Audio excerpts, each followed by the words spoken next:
Sorry, I'm gonna post a couple links quick. Welcome back for part 3 of our streams.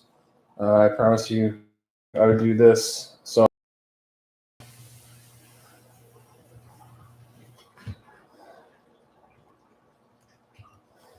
a couple things kind of came to my attention that I'll admit before we get really going, I would like to discuss. And I'd love to hear stuff like in the comments from you guys. I realize I'm off the screen right now. And I don't know, I think it's something that needs to be talked, especially in the COVID-19 world that we live in regards to some of the concerns out there, especially in regards to your economy. This isn't meant to be a political discussion. Really, it isn't, I promise. Because quite honestly, that's kind of a fruitless discussion at this point as far as I'm concerned. But I do want to talk about this because I do think, especially in the gaming world and business as a whole, it's something that needs to be kind of talked about, and I'd love to hear you guys' thoughts. So just before okay, I think we are good to go. So we'll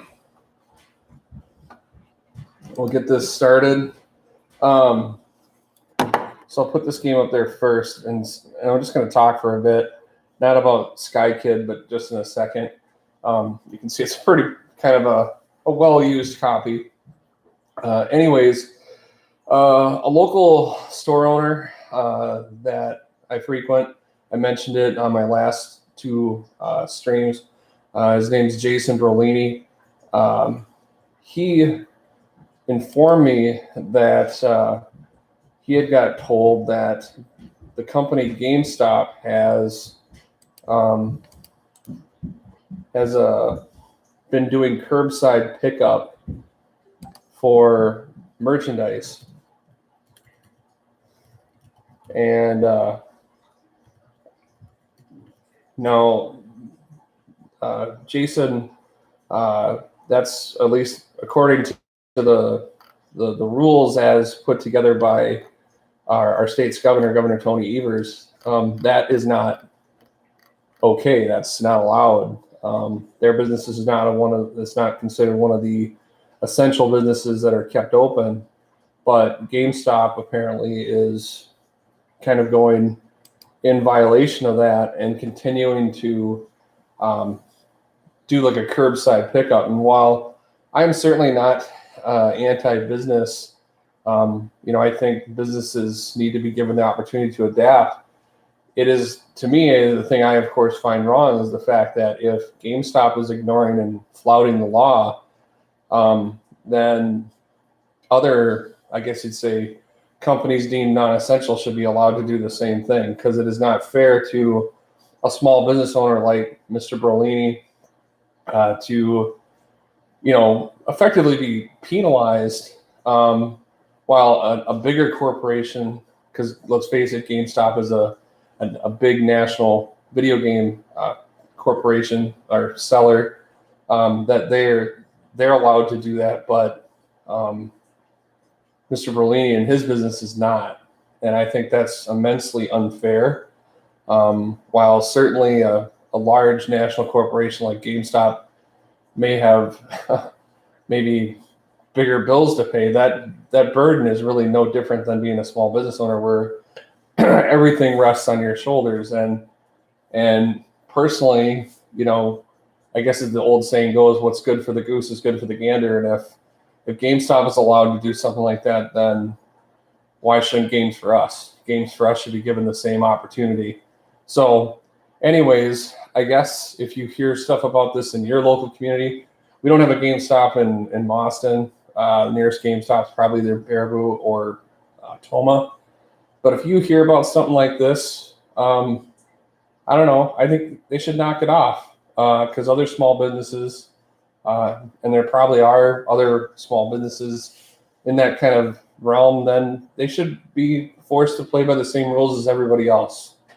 And it shouldn't matter if they're a big company or a small company.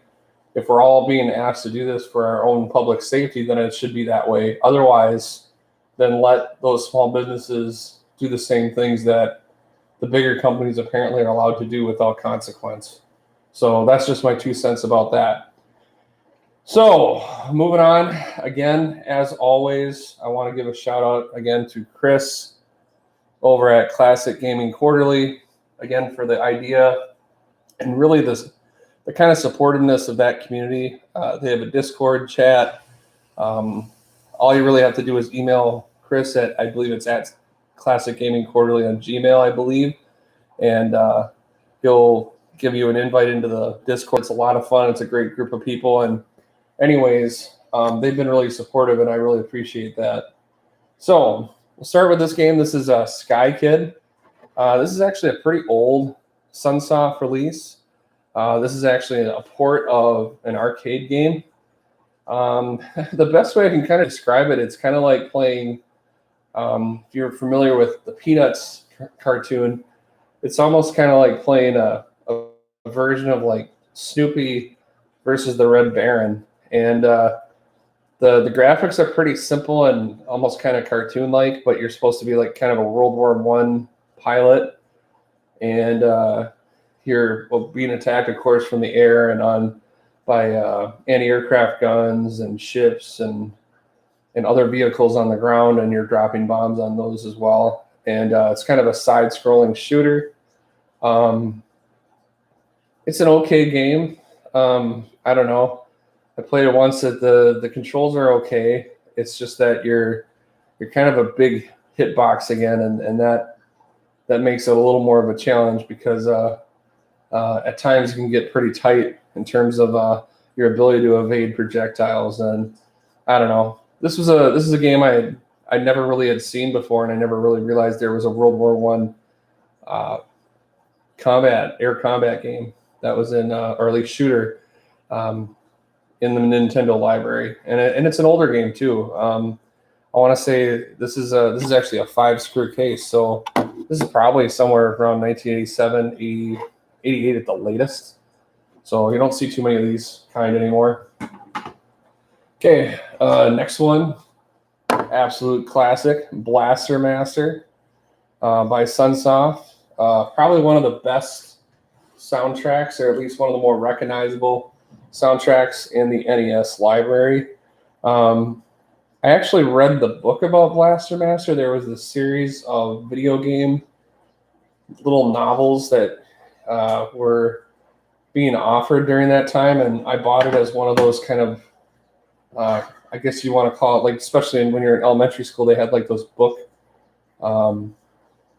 club kind of things where you'd order from these small little paper forms at school, and I remember reading all about Blaster Master before I ever actually had a chance to play it.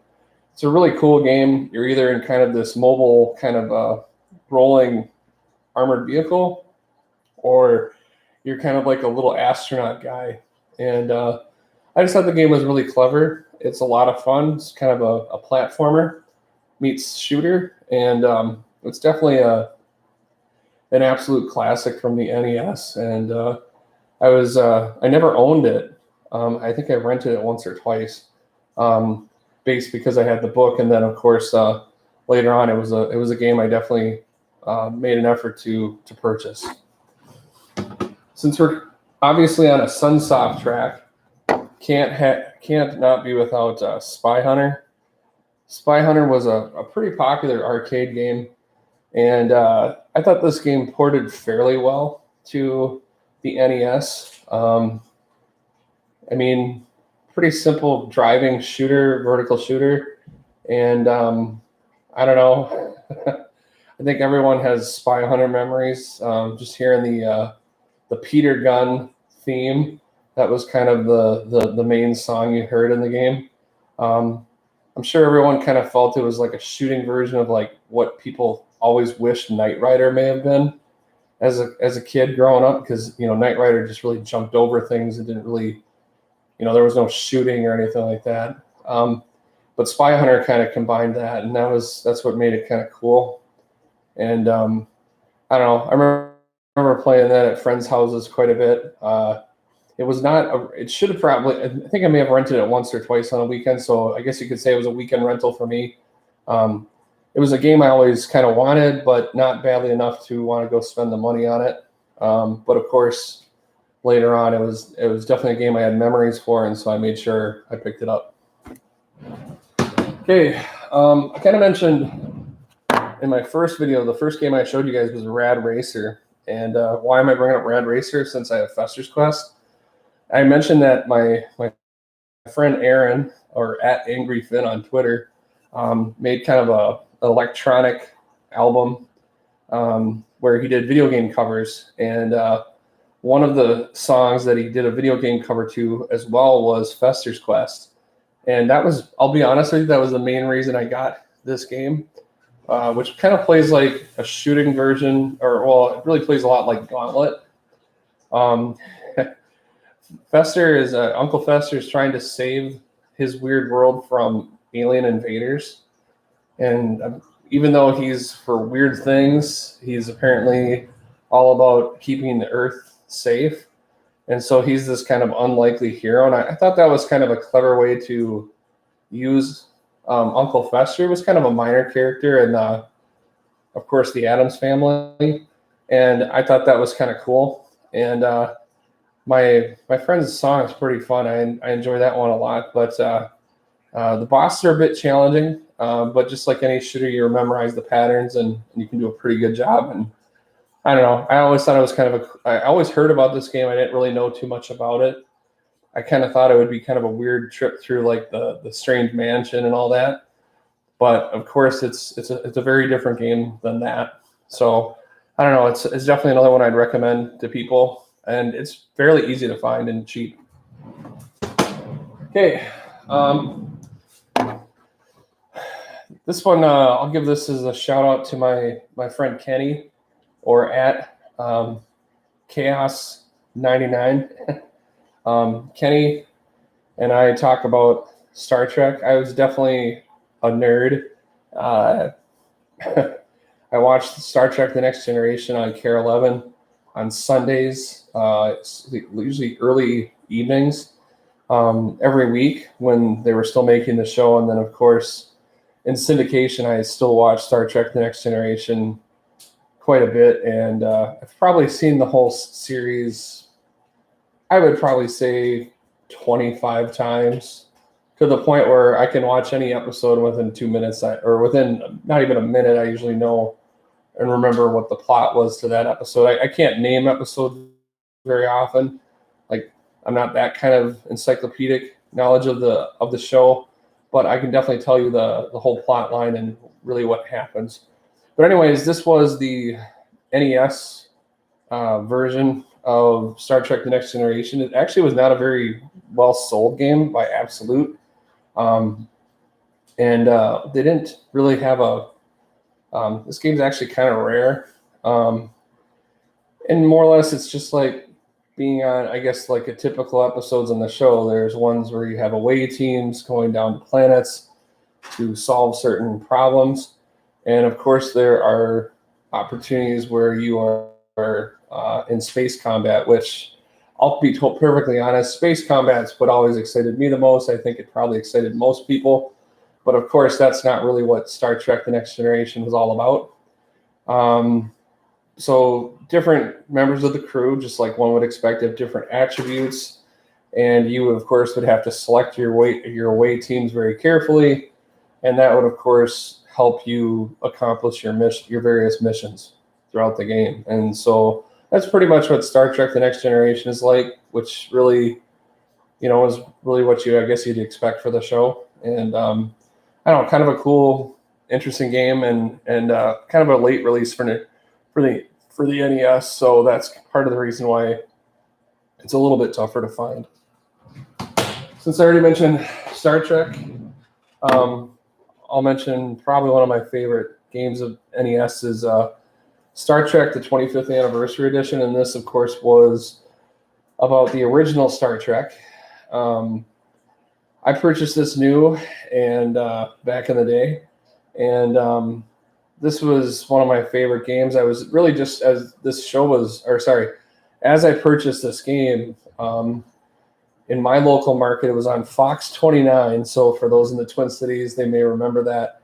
And they used to have this show on, I want to say right around 10 o'clock at night after they had the 9 o'clock news.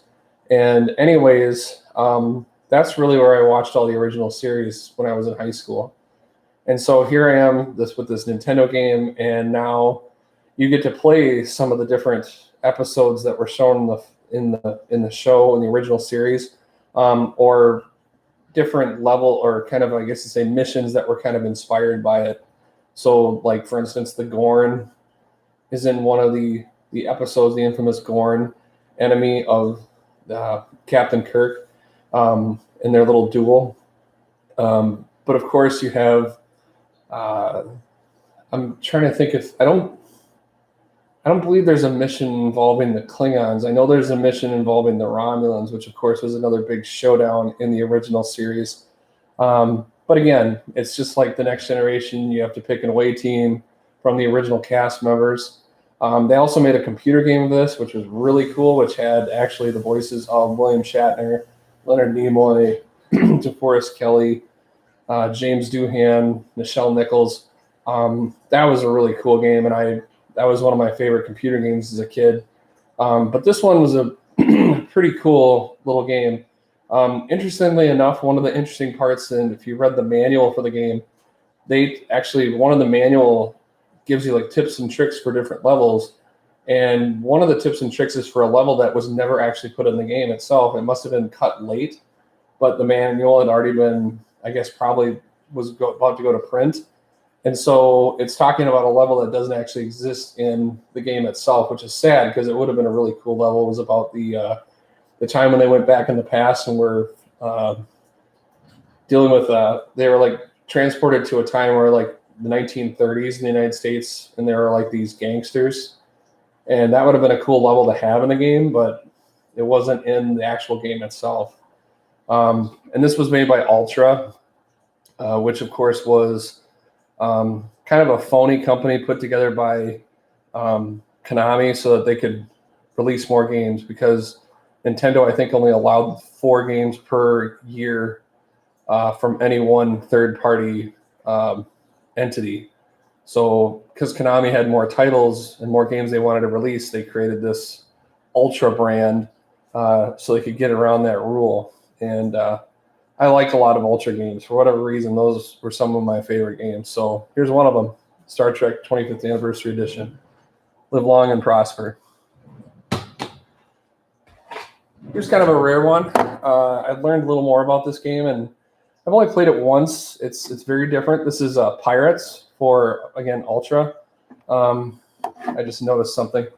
I picked this one up at Gaming Generations in La Crosse. And this was sitting in the case, and I'd never seen it before, never heard of it. This is kind of a, I guess you want to call it an open world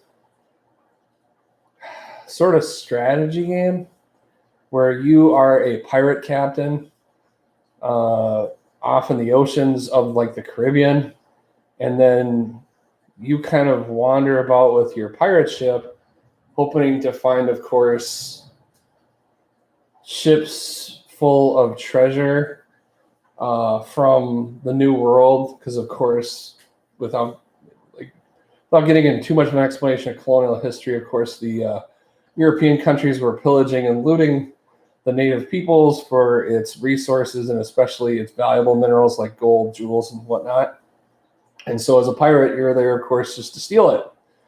And that's pretty much what you're trying to do. And one of the things I learned about this game that I thought was interesting is that the person that was a developer was Sid Meier, who was famous for, much more famous for his participation and creation of the Civilization series.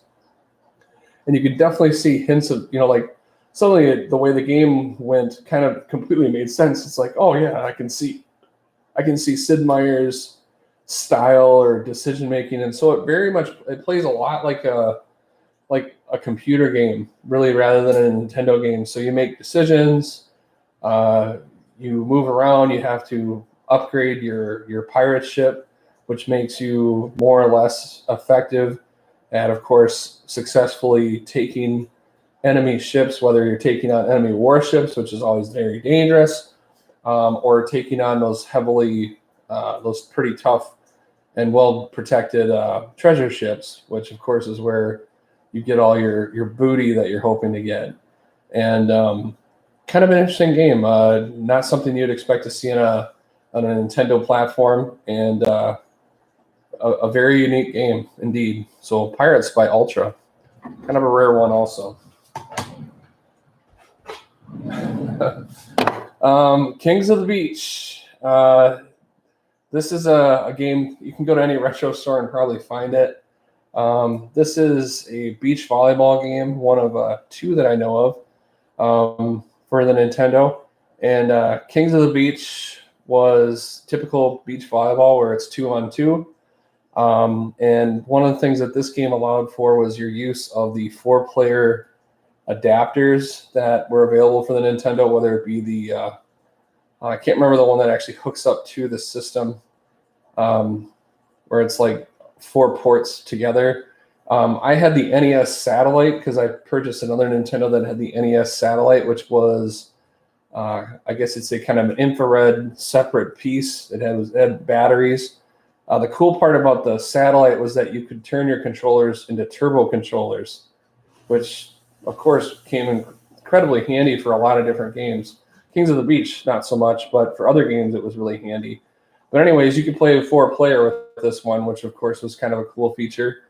And you battled your way. The gameplay is actually pretty tough.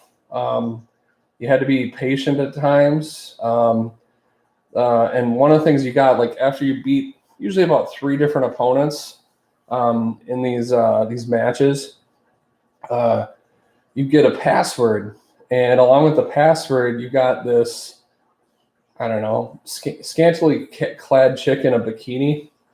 And to make you guys all laugh at me, because remember, I probably would have been playing this when I was maybe like 12 or 13 years old, is, of course, there's this hot chick sitting there on your screen, albeit a video game chick, and I drew the pictures. So, like, the hot chick was on the screen, and I took out a notebook, and I very carefully drew those pictures, and my mom found them, and of course she gave me a lot of crap. And to my mom's credit, she kept those damn pictures, that she put them in a scrapbook. So you can see all my Kings of the Beach women all together. I think there's 3 or 4 of them, and of course it's quite embarrassing today to think that, but I guess that was my swimsuit issue, I guess, if that's what you want to say, like what kids used to, that was the forbidden item before people, of course, got like adult magazines and whatnot. But as a kid, that seemed like about as cool as it got. And of course, it was in a video game. Don't tell anybody. So anyways, that's Kings of the Beach by Ultra. I love beach volleyball in general, just to watch or play it. But I don't know, this is a cool game. Even though it is pretty simple. Okay, kind of along that same realm, although, is Skater Die 2.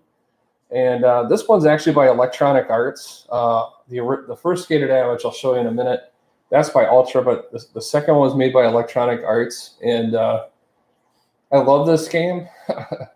I never was a good skateboarder, but I was definitely envious of those who are.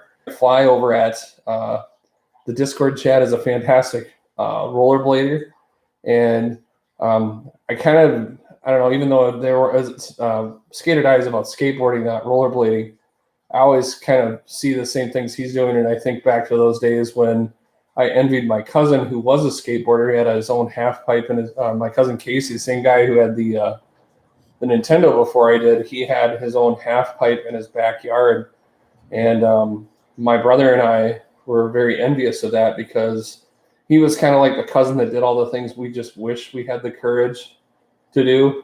And so he had his little half pipe, and I probably would have broke bones or injured myself severely, but he was always kind of the daredevil. And that game, of course, allowed you to do that without having to worry about breaking bones, at least your own. Of course, you always laugh when you're character would go flying off the half pipe, or in the Skater Dives 2 case, if you landed in the middle ramp wrong, you could like decapitate yourself, and of course that was hysterical. But and of course ridiculous, and that would never happen. But it made for, I guess, a funny moment in the game. But anyways, this is a fun one. You could either do like the ramp, which had been enhanced a little bit from the original version, or you could do more like a street,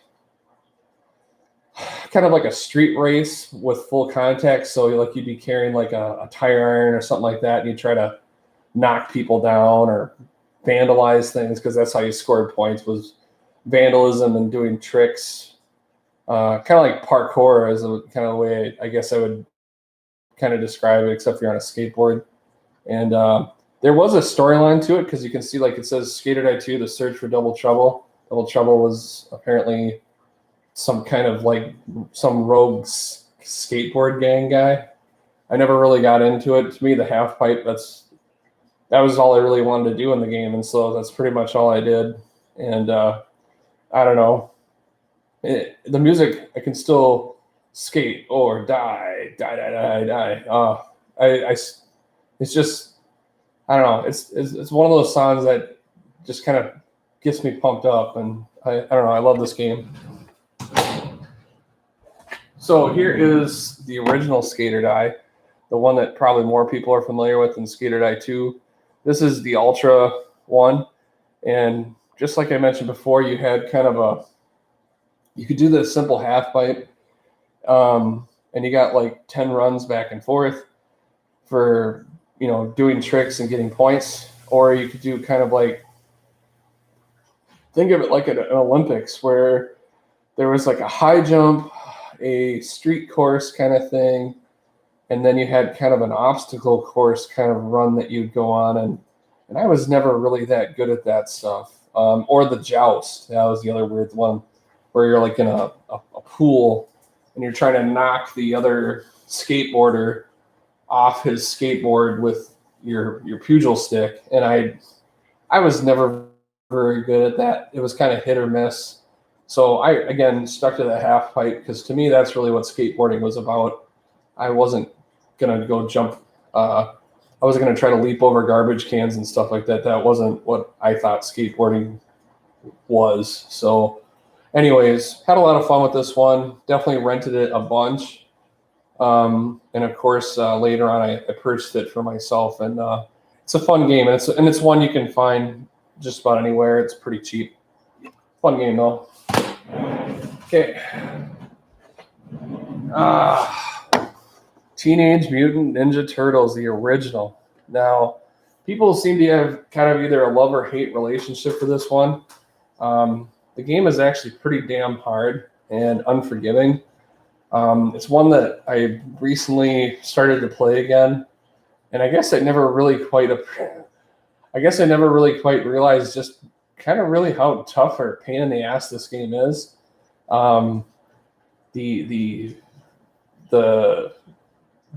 The game finds ways to just take life from you all the time, with little enemies here and there, and a lot of times they're attacking from like beneath the floor, which I always found is kind of cheap. It's like, oh, they don't have to care about walls and floors; they just fly right through them, and they hurt you. Although sometimes you could stab them through the floor too. If you're clever, you'll do that as much as you can to save yourself. But the game's actually pretty damn tough, and like a lot of people, you get to that one level where you're supposed to throw a rope across between two buildings to then fight the boss, which was, I believe it was Mika Turtle. I could never figure out how to throw the rope, so that's effectively where the game ends for me. Never got any farther than that, and I just didn't have the patience to really keep at it. The game just kind of, you get to a certain point where you just kind of agree that, think of it almost like, without making it sound too dramatic, kind of like a gaming divorce. You're like, this game pisses me off so much, I'm just going to not play it anymore because it just makes me that mad. And that's kind of where I got with Teenage Mutant Ninja Turtles. And I sold it when I sold all those games for my Super Nintendo. and didn't really feel too bad about it either because the game, like I said, it pissed me off. And I reacquired it mainly because I kind of felt, well, I remember playing the game. I remember having some fun with it. But then I played it again and I quickly realized, oh yeah, this is that game that pissed me off. And I don't know. I don't really want to play it too much more. I know that they have two other, I shouldn't say, let me think. Yeah, there's at least two other Teenage Mutant Ninja Turtle games actually three, I think, for the NES, the Manhattan Project, the arcade game, which is meant to be more like the arcade, kind of a port of the arcade game, which is, I've heard that's okay. And then Tournament Fighters, which is very rare and expensive. But I don't really have an urge to get them. I just don't. I don't know why. But this was the one that I think most of us played, and like I said, probably angered us. We all watched the Teenage Mutant Ninja Turtles as a kid. I had the action figures. I loved the show. But this game was kind of vicious. And it is kind of interesting, like how, if you ever notice on the cover, it looks like it's Michelangelo for everybody, at least in terms of the headband, because we all know Michelangelo was the orange headband turtle. So even though you see Raphael, Donatello, and Michelangelo on it, or not Michelangelo, Leonardo, they're not given their appropriate headband, which seems like that's a pretty obvious miss on whoever did the cover art. Just some thoughts there. Okay. Now, this is a game I have a weird love for. This is Silent Service. This is another game you can find cheap just about anywhere. I don't know how well it's sold. It is a World War II submarine game. And this game was a game, I would probably say it was the first game I ever purchased with my own money. And since Nintendo was at a time when I was just becoming a teenager, more or less, when I finally got one, of course, as kids, you have limited ways to earn money. I know Chris talked about like raking leaves and stuff like that. For me, I don't know if I remember making money for raking leaves, but I did mow lawns. And then my first real job, meaning I wasn't paid by my parents, was I worked at a basketball camp. And for 2 weeks, I worked at a basketball camp for about 3 hours each day. And at the end of it, I think I got paid, I'm not exaggerating, I think I got paid, I want to say $33. And before I even got that paycheck for $33 after 2 weeks of work, which if you break it down hourly, that sounds depressing how little they were paying me, I already had in my mind what I was going to spend my money on. And the game I wanted was this one, Silent Service. It was being sold at our local Pomida. Those of you that live in the Midwest, you'll probably know what Pomida is. And I purchased this game, I believe, for $19.99. So I had some money left over. And I remember coming home with it. I was so proud of myself because I had finally purchased a video game that seemed like a real adult thing to do, I guess. And I love this game. It's slow. You are an American submarine operating in the Pacific, and you're there to sink Japanese tankers, cargo ships, troop ships on occasion, and sometimes engage Japanese destroyers or other anti-submarine anti-submarine warfare ships, basically ships that are specialized to sink subs. And it's kind of challenging at times. It's frustrating. Sometimes you're engaging ships in the night. Sometimes your torpedoes don't always work. And you could do like these long-range patrols, or you could do just like little simple, quick missions. And my brother and I used to play this game quite a bit. It probably is not going to win a lot of awards for its sophistication, but it has you doing lots of different kinds of task management. You had to be timely because, especially as you engage the ships, in order to attack the ships successfully, you had to move within range. And of course, the closer you got to the ships, the more likely it was that your submarine was going to be detected, and then you were going to find yourself under attack. And I don't know. I thought it was pretty good. You definitely had to stay on top of a lot of variables. And for my brother and I, it was definitely a game I never wanted to play alone. It was good to have another person there to remind you of what you needed to be doing or what you needed to be maybe aware of. And it kind of helped you deal with the stress of doing what you do in the game. And we had a lot of fun with it. And like I said, it's not a game that is probably on a lot of people's lists, but it was a game I enjoyed quite a bit. Fun. Metal Gear. Now, this is the sequel to Metal Gear. This is Snake's Revenge. I saw the My Life in Gaming episode when they talked to the guy that did the cover art for these, and I thought that was really cool. The guy lives in Chicago. Unfortunately, due to his job making all this artwork, he's suffered all these different kinds of cancers and whatnot. It's a really interesting story and a sad story in terms of like how the physical cost of really following this passion, which was art. But anyways, the game itself is kind of a stealth combat game. And I'll admit I've never played Snake's Revenge. I remember seeing it in the glass case at Pomida, and it sat there for quite a long time. And it's a little bit more rare than the original one. But the funny thing is, I find is that they say it's a rare game, but I swear to God, everywhere I went, I could pick this game up. So I don't know if that's a weird regional thing that it was widely available where I lived, but it seemed like you could buy it somewhere. But the other thing I would also mention is I didn't know anybody that had it. Like, no one was telling me, oh, I'm playing Snake's Revenge. It just didn't. And like I said, it's the sequel to Metal Gear, which I have that game in just a second. And so it kind of follows up with the original story. Cool cover, though. Okay, same one here. This is Metal Gear. And again, that My Life in Gaming episode where they met the guy that did all the cover art for a lot of these Ultra and Konami games.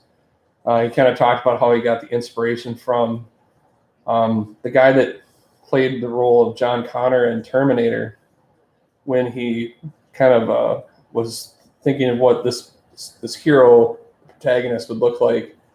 And again, it's kind of a stealth combat game where a big part of your missions are really just trying to stay as undetected as possible. And it requires patience, which as a kid, good luck having patience. At least I didn't. So this would have been a game I probably would have struggled at quite a bit. And I realize this might be sacrilege to say for some of you, but I never really played Metal Gear at all. But I don't know. I always heard good things about it. Same thing with like Metal Gear Solid, which is the one that everyone always talked about. Never played that either. I think I watched a person play it, and I thought, yeah, this sounds really cool. Sitting here waiting to see that, you don't get detected by a laser sensor or a light for like a camera. I don't know. For myself, it didn't seem that intriguing, but for others, they thought that was pretty neat. That was a big part of what you did in the game was stay stealth. So that's Metal Gear, not Metal Gear Solid. Sorry. Okay, next one. I told you in my previous episode that I have all the Simpson related games, and I showed you guys Krusty's Funhouse. This is the most rare of the Simpsons games for the Nintendo, and that is Bartman meets Radioactive Man, and I'm sure it's probably not that great. I don't know if that guy they're there with the lobster guy. I don't know if that's supposed to be like Zoidberg from Futurama. Zoidberg. That's my Zoidberg impression. That's the best thing I got. I hope you enjoyed that. But anyways, Zoidberg. But anyways, it was based on, of course, on the fictional superhero character that Bart made up for himself. And of course, Radioactive Man, which was kind of like his favorite comic book in the fictional Simpsons universe. And I don't know. I haven't played this one. I'm sure it's probably not that great of a game. Unfortunately, from what I got told, is this was a later release, which is why this game's worth is the most rare of the bunch, and I think I want to say it's worth about $30, which really isn't that great. But because it was a later release, I guess Acclaim was using like a cheaper quality sticker, and so a lot of them just kind of became kind of ratty. Now, the picture I'm looking at least on my screen, it looks like it's in relatively decent shape. It's a little bit dog-eared up top, but I can tell you, if you see this like in person, it kind of looks like the game, like the sticker's been like microwaved. It has these weird kind of lines, and it just looks like it's old and kind of, I don't know, modeled. I guess that's the best way to say it. So it looks crappy, but the picture on the screen makes it look like it's pristine, which is interesting. So my eyes are telling me it looks like crap, but the screen's telling me it looks great. So who knows? Who's lying to who?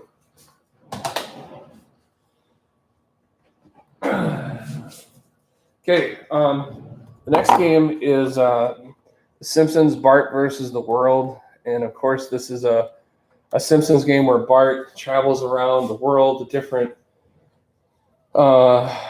major, like, I guess it's a world sites. And of course, it looks like he's being chased by Mr. Burns and Smithers. And you can see that some of the other family members are involved. You can see Lisa sitting there looking like she's doing yoga next to the Great Wall of China, which is an interesting choice. And of course, Homer by the Sphinx in Egypt. And Marge skating up, I'm going to guess that's the North Pole, since I'm trying to read backwards on the screen. But anyways, that's really kind of what Bart did. And I don't know. I haven't played this one either, I'll be honest with you. But again, this was the second Simpsons game. The last one being Bart versus Radioactive Man. But I did have the first Simpsons game that they made for it, and this is still my copy. You can see my mom's handwriting to make sure that no one took this from me. And I used to think this was a pretty rare game, but it's actually fairly common. But you can tell I was a good kid.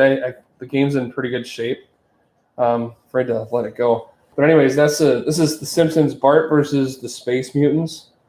Effectively, the two space creatures that you always see in like the Halloween Little Treehouse of Horrors episodes are of course planning to take over, and they've kind of created all these different people, but they're actually aliens in disguise. And so Bart, you can see in the picture and in the cover art, he wears a pair of X-ray specs, as they're called, and using those specs, he can tell the difference between the real people and the aliens. And your goal, of course, is to thwart and defeat the aliens. And you do this through a variety of ways. One of them, the first mission, without giving too much away, is apparently they have a machine that'll help them take over the Earth.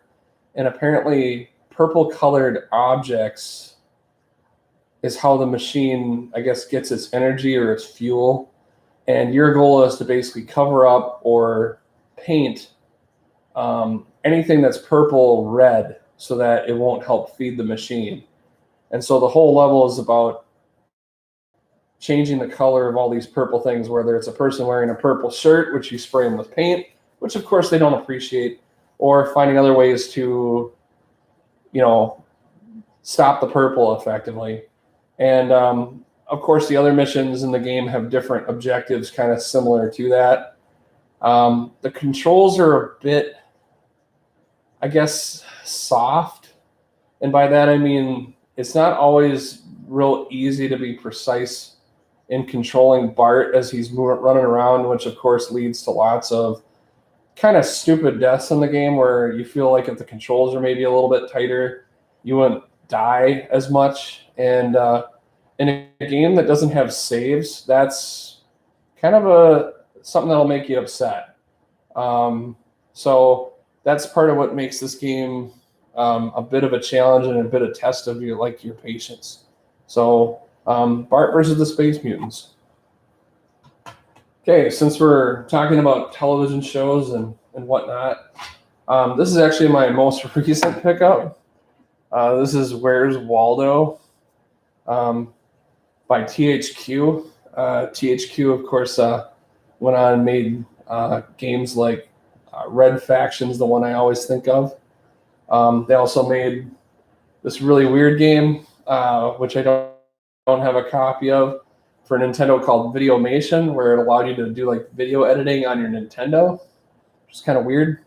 But anyways, this is Where's Waldo, which of course was based on the popular book, where I guess they're meant to be. I don't really want to call this a puzzle game. It's really just looking for one dopey guy in a hat. I think we all looked at this as a kid.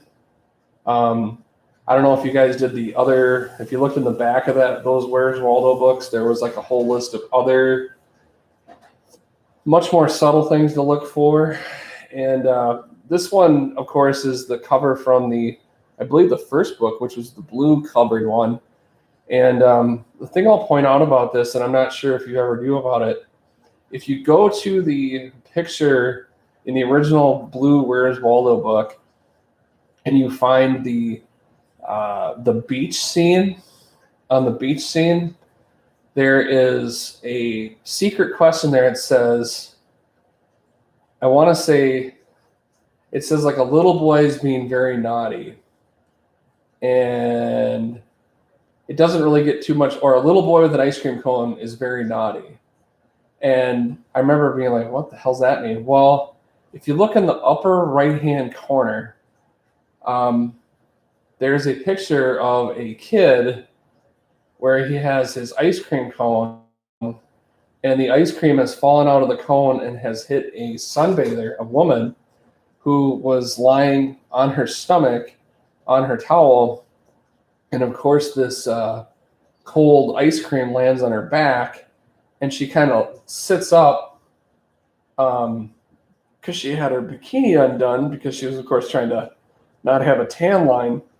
And so she's sitting up. And so there you have it right there in Where's Waldo. You can see a woman's boobs. I kid you not, it's there. I can't believe it's in, this very common book that, millions of kids looked at back in the day. And there it is. I even had a puzzle, and it was that same beach scene. And sure enough, the woman is there. And yeah, you can see that. I mean, you can kind of see the side of her boob, but you definitely tell it's a full-on boob there. And I don't know, I'm not telling you to go be a pervert and look at those books, but it's there. I swear. It would be interesting. I haven't played this game yet, but it'd be interesting to see if that scene is on this game, which I think would be even more scandalous to think they'd put it in a video game. But who knows, if they're willing to sell millions of books to kids where you can see a chick's boobs. We all heard the thing about the Disney movies with Little Mermaid and The Lion King. Who's to think that someone wouldn't be arrogant enough to give that a shot? So anyways, that's Where's Waldo. I actually purchased this for my wife because I thought she would have it fun with it. She likes visual puzzle games. I know it's made for kids, but I don't know. It's pretty cheap. It's only like $12, so why not? And who knows? Maybe she'll find the boobs too. I don't know. Anyways, Knight Rider. This game I purchased a couple years ago. I loved Knight Rider as a kid. Of course, the Pontiac Trans Am with KIT, which stands, of course, for Knight Industries 2000. And of course, this would talk to Michael Knight, the hero of the show. And then they would, just like Airwolf, they would deal with terrorists, unscrupulous businessmen, government agencies that are going rogue, all that kind of fun intrigue. And of course, they had a cool car that could do cool things. And This game is awful. This game is like, it's trying to be Rad Racer meets Spy Hunter, and it doesn't do it very well. You have like little guns, and you have to destroy certain cars, and you only have and because it's kind of has that racing element, you have to get to certain places in a certain amount of time. But of course, if you bump into cars or anything like that, you are unable to meet your distance requirement, and thus you fail the game. And it's very unforgiving that way. And again, pretty much a cheap money grab. Again, by Acclaim, go figure. LJN and Acclaim were just notorious for that. And the game wasn't very fun. I played it just last week, and yeah, I can see why Knight Rider is a pretty forgettable title. Okay, moving on. Alpha Mission. This is by SNK, which of course had a lot of really great games for things like the Neo Geo and whatnot. But this is a space shooter. I have not played Alpha Mission, but I'm sure it's probably relatively decent. SNK was probably more famous for their Ikari Warriors series, which we'll see in just a minute. But picked this up at Games for Us a couple weeks ago, or maybe a week or two ago, and pretty cool title. Anything SNK is probably relatively decent, and but definitely one that's pretty affordable. I think the game was only like $13 or something like that, so pretty cheap one. And again, another shooter game on the Nintendo. Okay, a game I probably judged way too soon, and that is Kirbys Adventure. Kirbys Adventure, Kirby as a whole is really, of course, featured pretty heavily in the Super Nintendo Mini system. And I guess as a kid, when I saw this game, I of course, to me, it looked very childish. By the time Kirby came out, I was a teenager, and it did not look like a game that had a lot of interest for me, so I never really looked to play it. And it's a game, again, that was profiled once on Friday Night Arcade, and he even admitted that, it was a game that, at first look, it didn't seem to him like anything, worthwhile picking up and playing. But now you kind of learn to appreciate just how interesting the game really was, and the ability of Kirby to kind of transform and be all these different things as you go against different enemies is really kind of neat, and very very cool for a platformer on the Nintendo. And just kind of watching him go through it, I really learned to appreciate all the little subtle differences. And the game has kind of a feel almost like Super Mario Brothers 3, but of course has nothing to do with that. It's a totally two different universes of game, but it is definitely a very well put together platformer. And it was definitely one I decided that I needed to pick up. And it looks very, very interesting and intriguing, even though, like I said, when I first saw it, I thought, this looks like a little kid's game. It doesn't look that particularly interesting because, let's face it, Kirby does not look like all that versatile of a person. I thought, if anything, he just liked to eat, and it was kind of like a platforming version of Pac-Man, but of course it's so much more than that. And I don't know, pretty cool game. I know I dropped Friday Night Arcade a lot. Man, I should get like a sticker of his or something so I can promote him a little bit more. But this is another game he profiled, and again, it influenced me to purchase this. This is Rescue the Embassy Mission. This is one of the most unique, one of the more unique games you'll find. It's made by Kemco, which did the McAdventure series, which had like Deja Vu. Shadowgate was the most famous one, and then The Uninvited. But they also made this one, and this was based on apparently a French computer game. And of course, it's about a hostage taking. And it has elements kind of similar to like what you'd find in Shadowgate with like text adventure. But then it has like some platforming and, believe it or not, first-person shooter elements. Yes. first-person shooter elements in a Nintendo game, including a mission where you are a sniper and you are picking people off from in a building that's across the way, like in their windows and whatnot, and you actually have to be a pretty damn good shot.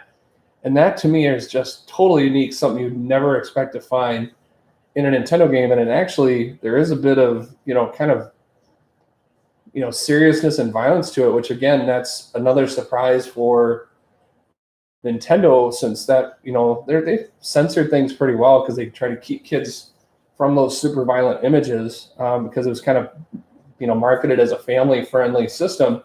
But this game definitely was all seriousness. This was not.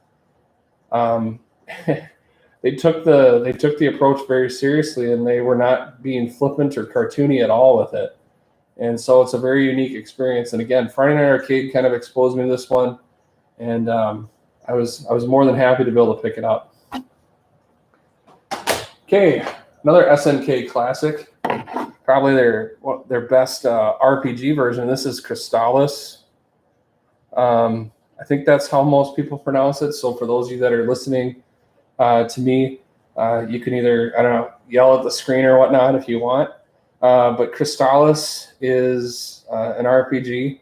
I remember reading about this in the Nintendo Power magazine, and I remember it had these different swords, and you had to get different, I want to say, jewels to get the different swords. And again, I saw a playthrough on it, and it's a really intriguing kind of game. Again, RPGs are maybe not my most favorite medium to play. It's not something I necessarily look out for, but I've heard nothing but great things about Crystalis. And I don't know, if I ever get the urge, this is definitely one I want to probably sit down and get in touch with. And this is a pretty cool game, at least by the screenshots I've seen.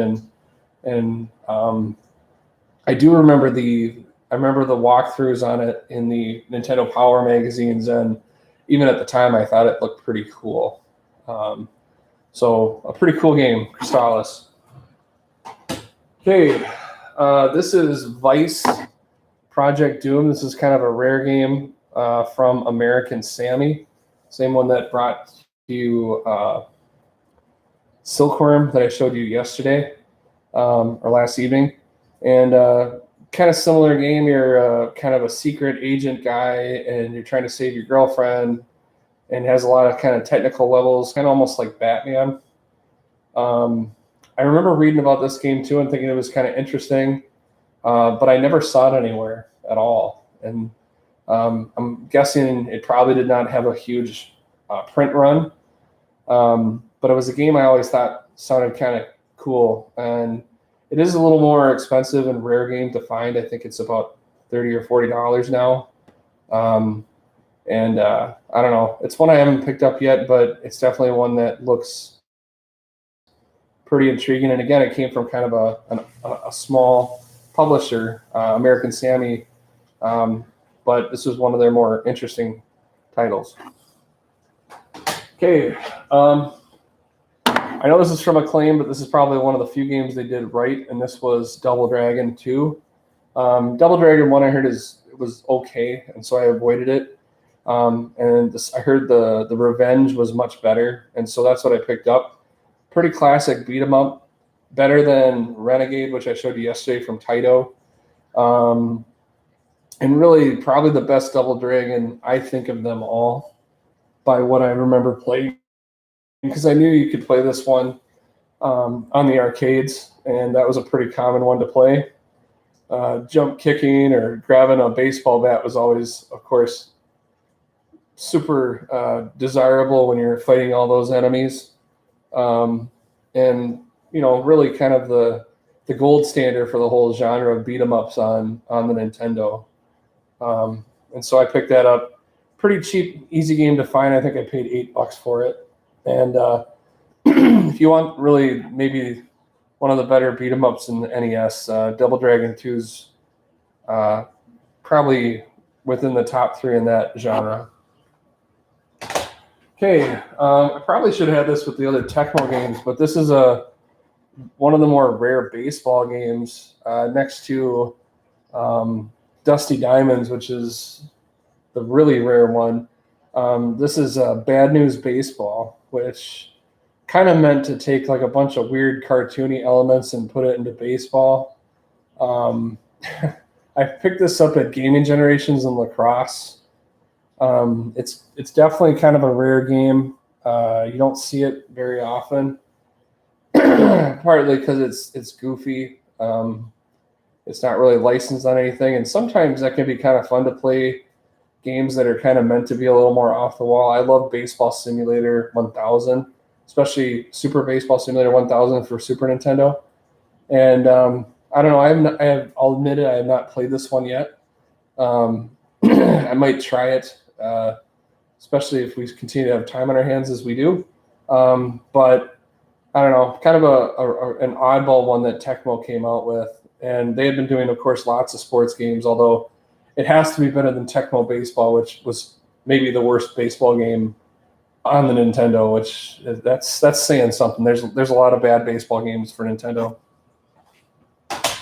Okay, for any kid that lived up during the 80s, you could not avoid the Noid. I'm going to go to hell for that joke. But anyways, this is Yo Noid, which of course was about apparently the person that would mess up your order at different pizza locations other than Domino's Pizza. And I guess he was popular enough they decided to make a Yo Noid video game. And I've seen it, and you can see there he is with his pizza crusher, ruining the pizza dreams of all those people out there. The game itself actually doesn't look too bad, even if it is meant to be it's another way to market corporate advertisement towards people. And they got Capcom to do it, which kind of surprised Capcom would do it, but I'm sure, hey, we like money too. Sure, we'll help you sell this to people.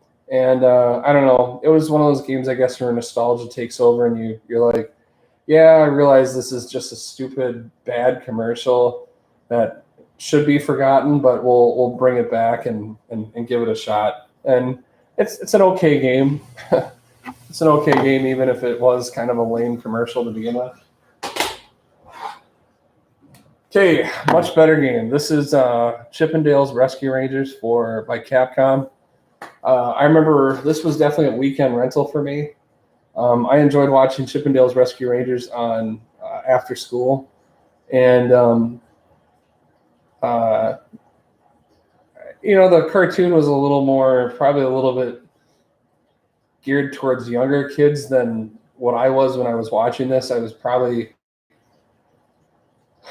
somewhere between 6th to maybe like 8th grade. And yeah, some of the storylines were kind of dopey for me for being an older kid like that. But at the same time, this is actually a pretty fun little action platformer where you're either Chip or you're Dale. And I thought it actually stayed pretty true to the show in terms of like the enemies, the music, and the overall storyline. And this is the first version, Chippendales Rescue Rangers. Somewhat common title. You can probably find it for like $25. But the sequel, Chippendales 2, is a pretty rare game. It's a late release, and that's worth over $100. So if you see that one, that's definitely one you want to hold on to if you can find it, but that's pretty rare. And I don't have that one, sorry. Okay, since we're talking about licensed stuff, I'll just hold this one because it doesn't really sit up.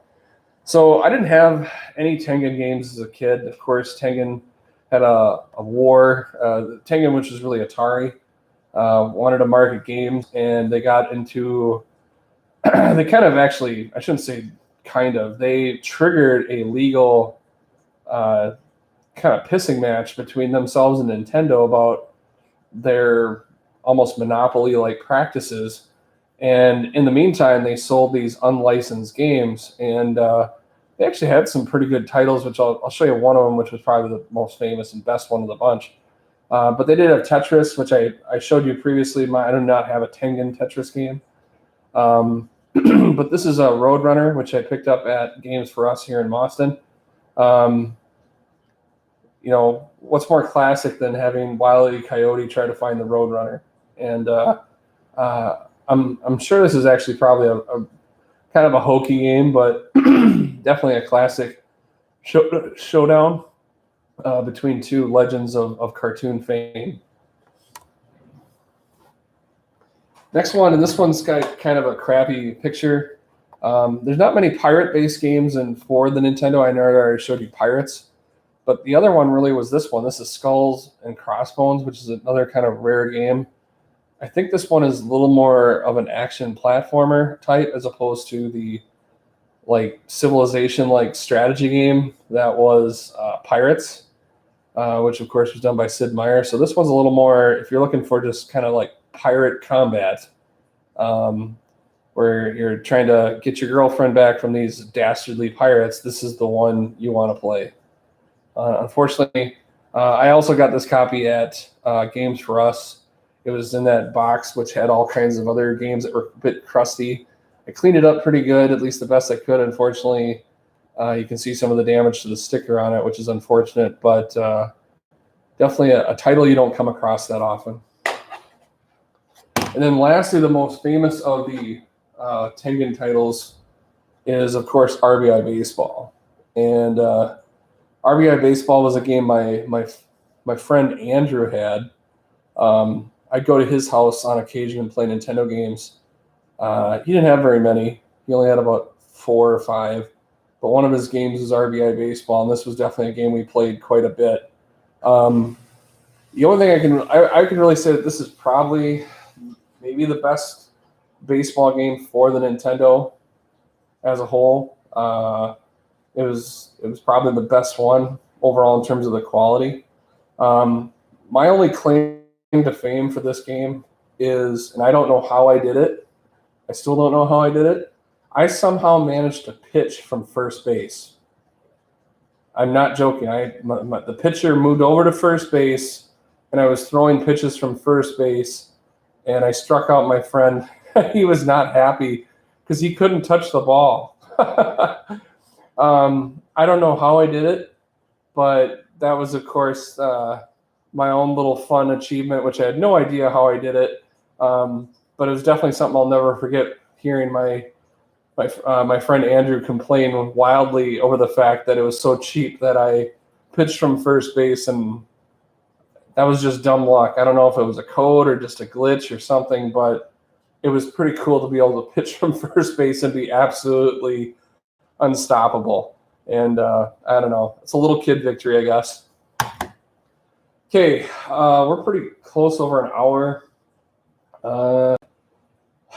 I'll try to barrel through these last few games. So, G.I. Joe versus G.I. Joe, the Atlantis Factor by Capcom. This is a pretty cool action platformer game. Actually just watched a stream of this from a guy on the Classic Gaming Quarterly message boards. Mothboy did it, and man, that guy's like a pro. He goes through the levels and just makes it look so easy. But it's a pretty challenging game. You can be 2 different Joes as you go through all these different levels, and then you have different bosses, which usually are more notable characters from the cartoon series. G.I. Joe, the Atlantis Factor is kind of late, and really G.I. Joe as a whole was kind of late in the cartoon series. So by that time, by then you didn't see the cartoon nearly as much. They were really just selling toys, which of course the cartoon was made just to sell toys. And so it didn't reflect the actual like storylines from the cartoon as much. It was really just showing you more product that you could purchase. And while they had a movie and whatnot, this is of course after G.I. Joe the movie, which of course any young boy from our generation of, you know, us Gen Xers, we watched that movie, and it's definitely something we would have a lot of nostalgia for. But this is a cool game, and I was lucky to pick up a copy of it. But more rare is the first one. This is G.I. Joe. This is by Taxon, not Capcom. And again, you pick 2 Joes and you go through the level. And again, this was a little bit later in the cartoon series. So this is really mostly when the cartoon had left, and it was mostly just about selling toys. Um, the game is pretty tough and unforgiving, definitely very challenging. I had a lot of fun with this one. Uh, Very similar to the Atlantis factor in terms of like kind of how the missions go. You have two Joes. You can alternate between the Joes as you go through the level, which might be more advantageous, whether to destroy enemies or deal with the boss and things like that. So you kind of really have to pick very wisely in terms of what characters you're going to be. Okay, so that's G.I. Joe. Next is Tailspin. Again, another one of the Disney cartoons that used to be on typically after school. I love this show. I was big into airplanes, and this show, of course, was all about Baloo and his air cargo business, and of course, Themberia, which was like the Soviets. And I was very quick to pick up on some of like the World War II references. So it's kind of like World War II or just pre-World War II aircraft. And I don't know, I enjoyed the cartoon immensely. I have not played this game, believe it or not, even though I enjoy the show a lot. Plus, of course, you had the pirates as well with Don Carnage, and of course Baloo's sidekick, Kit Cloud Kicker. But anyways, I don't know. I haven't played it much. I'm guessing it's probably kind of a side-scrolling shooter, is what I'd imagine, since it looks like Baloo's flying his plane, albeit meant it's not really the plane as it was in the show, which is kind of disappointing. But I understand it because, of course, you want to make sure you can see the characters, and you wouldn't really be able to see him because he'd be in the cockpit of his plane. But you can see the air pirates flying up after him. There, in fact, that's Don Carnage, I believe. Yeah, I'm pretty sure that's Don Carnage right there. That's Tailspin. Okay, this game was a rental somewhere, but I did actually have this game back in the day. This is a codenamed Viper. Kind of an action platformer. You are a guy that is trying to bust a drug cartel. Not like Narc, kind of a little more like Contra. The game was frustrating because there was these different doors you had to go into to look for like hostages, and you'd either find a hostage or you might find like an upgrade like ammunition, or maybe like, because you start off with a pistol and you try to get a submachine gun, and but you never knew what you're going to find behind the doors. But of course, at times enemies would pop out of the doors, and so that meant it was always kind of dangerous to stand near a door because suddenly the door could kind of swing, because they're all kind of like I don't know, they were kind of like twisty doors. They just kind of spun around, and suddenly the door would spin open, and suddenly there's a guy like right in your face, and oh, you died. And that was always kind of a bummer in this one. The dialogue in this game, like the cutscenes between the levels, are just brutal. Not exactly a lot of definitely a game not for wordsmiths. It was, I don't know if it was lost in translation or whatever, but it has a very brutally boring, dry dialogue to it. Your character looks like a guy who's, I don't know, he looks pretty stiff, and that's maybe the nature of the whole game in itself. The game is a bit stiff as a whole. So there's a codename Viper. Here's one of the more unique ones. This is a vertically and side-scrolling shooter called Legendary Wings. I don't know. I just watched it this weekend on Comet. If you're familiar with the movie Flash Gordon from 1980, when it was all spandex, I don't know about you, but in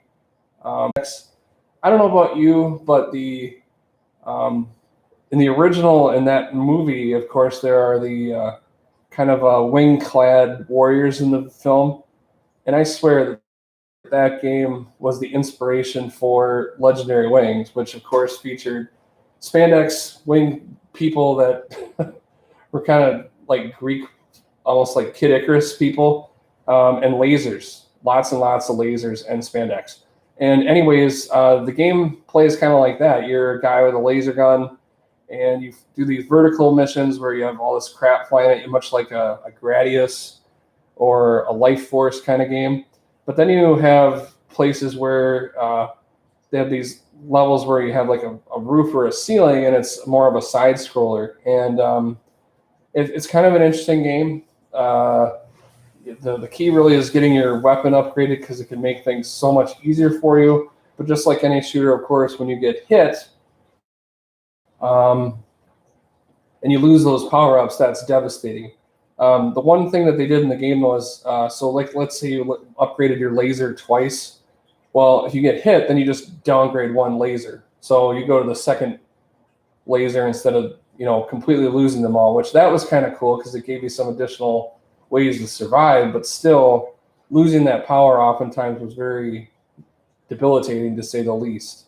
But it did have some cool bonus stations, some hidden places, and I don't know. I enjoyed this one a lot. Started out as a weekend rental, and then eventually I bought it myself. Okay, my favorite of the Nintendo series was Mega Man. And Chris talked about finding this game for $10, or was it $5? It was $5. He bought it at KB Toys, which is unbelievable to me.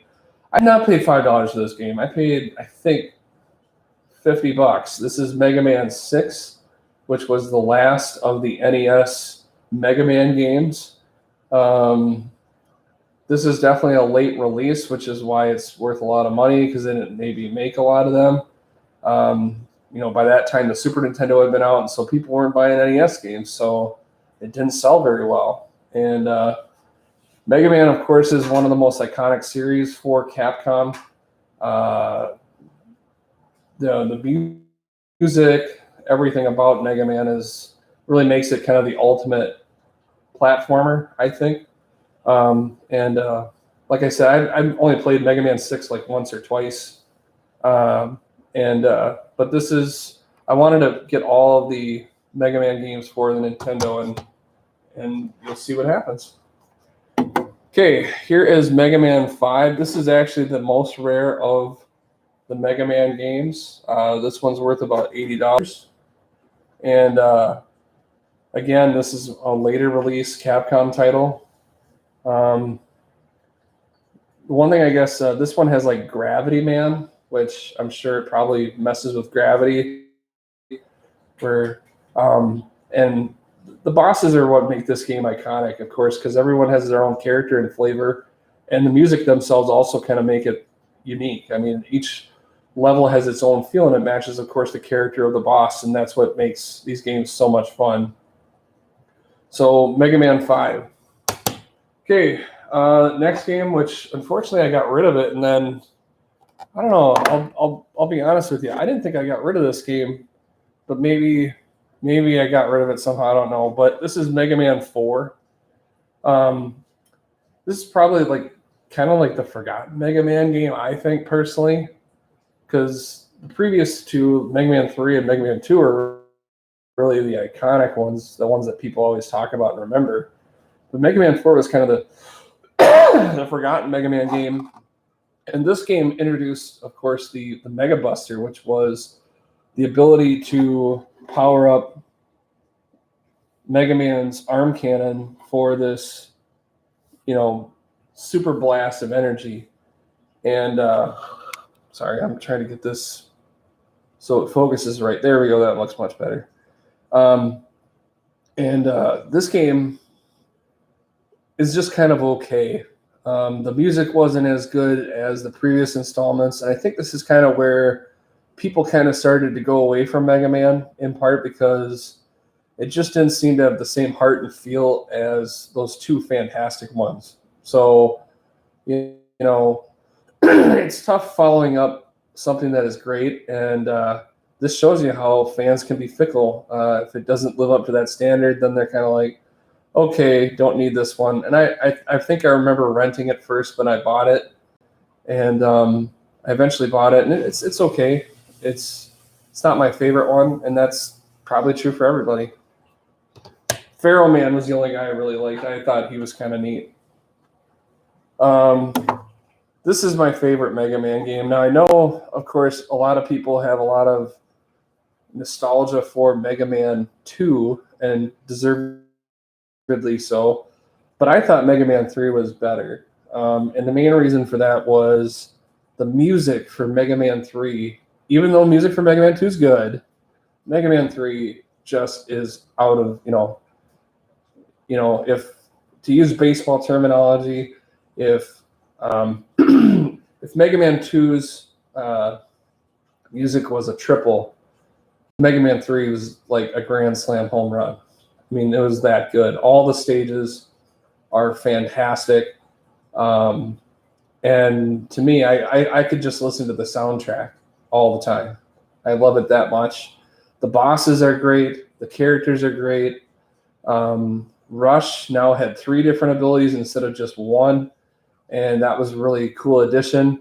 And I played the living hell out of this game. I remember playing it at my cousin Casey's. We used to rent this one. I remember his older sister was a Girl Scout, and I think we pissed his mom off I think we ate 10 boxes of the Samoa's cookies, the roasted coconut cookies. I don't think she was too pleased with us, but we had a hell of a time having cookies and playing Mega Man 3. Of course, the key to any Mega Man game is knowing what special weapons to use on the bosses and what order to take on the different levels on, because then you can make your life so much easier by using one of those specially acquired weapons. And I remember we had the Nintendo Power that had that already kind of figured out. And so the bosses were relatively easy, and so we found ourselves in the Dr. Wily stages pretty quick. And just an absolutely awesome game, and one that I think deserves maybe a little more credit than it deserves, or a little more credit than it normally gets, and that's Mega Man 3. But this is the one that everyone seems to want to talk about, and this is Mega Man 2. I think a big reason people love talking about this game, of course, is the cover, because the cover is notorious as being terribly inaccurate because it shows him carrying a pistol, and the artist, of course, later explains that he didn't know that the little piece of video that they showed of the gameplay, he couldn't really tell if he had a gun in his hand or not, and so he just took a guess, and unfortunately he was wrong, and it became a notoriously kind of inaccurate cover for the game. But the game itself has got great levels, great design, especially the Wily stages. I mean, that music is played all the time. Super popular bit tune. And again, it's a very, very well done game. Don't get me wrong. It's a fun one. If Mega Man 3 wasn't as good as it was, Mega Man 2 for sure would be the best one of the whole bunch. But this is another classic, and this was actually the first Mega Man that I ever beat. So for myself, it has that kind of distinction that this was one I beat, and it was difficult, but I managed to get it done, and it felt like a huge accomplishment. Okay, but the one I used to play a ton was this one, the original Mega Man, and its cover is just as inaccurate as the other one. In fact, even more inaccurate, I think, personally, just because of the weird blue and gold colors, which, of course, Mega Man or Rockman, if that's what you want to call him, he doesn't look anything like that, but that's what he looks like here. He wouldn't look like the way he does there until, of course, like Mega Man X or the Super Nintendo iterations of Mega Man. But anyways, this was the first one I ever played. I used to rent this at Ron's Foods in Elk River. I probably rented this game 10 or 12 times, and I could not get past certain parts of this game. A Leckman stage drove me bonkers, as did Gutsman, getting on that stupid, I don't know, that little, I don't know what you want to call it, the little conveyor thing where it would flip down every now and then, and just getting the timing on that seemed so difficult as a kid. Now I can do it, and it seems very easy, but at the time as a kid, it just seemed just too darn hard. But this was really what kind of set the whole series in motion, And it was one of my favorites, and yet it was a game that you could almost not find just about anywhere. And this is actually the second most valuable of the Mega Man games. This is worth over $60. And it's an old school Capcom game with the grid, which is just screams 1980s at you. And I don't know, it's a fun one, and I think it deserves more credit than it got. So the original Mega Man. Okay, wow, we're really getting up there, almost to an hour and a half. Okay, 1943, classic arcade shooter. This is the Battle of Midway, which, as the social studies teacher and World War II buff that I am, it makes me cringe, because the Battle of Midway was in 1942. June of 1942, not 1943. They could have called it a lot of other things. They could have called it the Battle of Guadalcanal, and I would have been fine with that. But no, they had to call it the Battle of Midway, even though the Battle of Midway was already over with by the time 1943 rolled around. But whatever, they probably figure people don't know that. And anyways, 1943 and its earlier version, 1942, which I'll show you in a minute. Of course, you are flying in a Lockheed P-38 Lightning, and you are fighting against the Japanese. And it's a fun air combat game. I would definitely say 1943 is vastly superior to 1942. And then eventually you're fighting not just against planes, but also ships. And that's effectively what usually were the bosses, was like a large warship of some kind or a large tank. And you had bombs, which kind of helped clear out the stage. So if you had lots of enemies, you could use it for that or for bigger targets. But otherwise, you just stuck with your main weapon and tried to upgrade as much as you could, like a typical vertical scrolling shooter. But it's definitely probably one of the better shooters, I think, personally, on the Nintendo. And of course, it was also pretty popular as an arcade game. I do have this on my arcade one-up. I have the 1944 Loop Master, which is a really freaking cool game. But that's more like a Neo Geo style game. This is 1942. This is where it all started. And this game also was an arcade port. There you see the P-38 shooting down a G4M Betty bomber. Yeah, you can tell I'm a bit of a World War II nerd. And of course, the A6M0 shooting after the Lockheed P-38. P-38 actually had one of the highest kill rates of any American fighter against the Japanese in the Pacific. That's why it was chosen. Plus, it was kind of distinctive looking. But anyways, this game's kind of crappy. Bullets are hard to see, which makes it frustrating, and your plane moves painfully slow. And that's a bad thing in a shooter, because it means that the enemy, which moves quicker than you do, seems to get the best of you oftentimes, even though you're anticipating very well. Unless you memorize it, you'll find yourself getting hit just simply because you can't move away. You can't evade the enemies as you should be able to. And so that's very frustrating, and that improved greatly in 1943. So even though this is the game that kind of started it all, you definitely appreciate its sequel with just the little improvements they made, which makes the game a lot easier to play. This one's more frustrating than anything. Okay, with that same 80s style early Capcom, this is Section Z. This is a side-scrolling shooter where you're like a little robot guy shooting through a level. It's an okay game, fairly short. I remember seeing this one at the Ron's Foods all the time for rent, but I never was intrigued enough to try it.